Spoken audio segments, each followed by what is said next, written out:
ఒక అందమైన పర్వత ప్రాంతంలో పురాతన ఆలయాల మధ్యలో అంజలి అనే అమ్మాయి నివసించేది. ఆమెకు ఎప్పుడూ తనలో ఏదో వెలితిగా అనిపించేది. తన జీవిత లక్ష్యం ఏమిటో తెలుసుకోవాలని ఆరాటపడేది. ఒకరోజు ఉదయం ప్రశాంతతను వెతుక్కుంటూ తన ప్రయాణం మొదలుపెట్టింది. దారిలో ఆమెకు ఒక నిర్మలమైన సరస్సు కనిపించింది.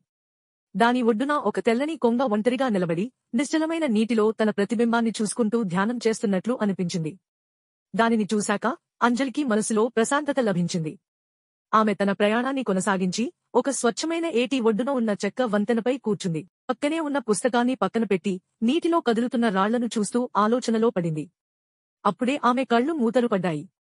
ఆమెకొక కల వచ్చింది. ఆ కలలో ఒక దట్టమైన చీకటి అడవిలో వెన్నెల కాంతిలో మెరుస్తున్న తెల్లని తోడేలు ఆమెకు దారి చూపింది. దాని నీలి కళ్ళు ధైర్యాన్ని, నమ్మకాన్ని సూచిస్తున్నాయి. ఆ తోడేలు ఆమెను అడవిలో నుంచి సురంగా బయటకు నడిపించింది. అడవి దాటిన తరువాత ఆమె ఒక పచ్చని మైదానంలోకి చేరుకుంది. అక్కడ నీలి ఆకాశం కింద ఒక అందమైన పిల్లి ప్రశాంతంగా కూర్చుని ఉంది. ఆ పిల్లి కళ్ళు ఏదో తెలియని జ్ఞానాన్ని వెదజల్లుతున్నట్లు అనిపించాయి. అది మౌనంగానే, నీకు కావాల్సిన సమాధానాలు నీలోనే ఉన్నాయి అని చెప్పినట్లు ఆమెకు అర్థమైంది. ఆమె తన స్నేహితుడు రవితో గడిపిన క్షణాలు గుర్తుకు వచ్చాయి. ఇద్దరూ ఒకరికొకరు ఎంత మద్దతుగా నిలిచారో, ఒకరికొకరు ఎలా ధైర్యం చెప్పుకున్నారో తలుచుకుంది. కలలోంచి బయటకు వచ్చాక అంజలిలో ఒక కొత్త ఆత్మవిశ్వాసం చిగురించింది. తనలోని భయాలను, సందేహాలను వీడి ప్రజల ముందుకు వెళ్లి తన ఆలోచనలను, తన గొంతును వినిపించాలని నిర్ణయించింది.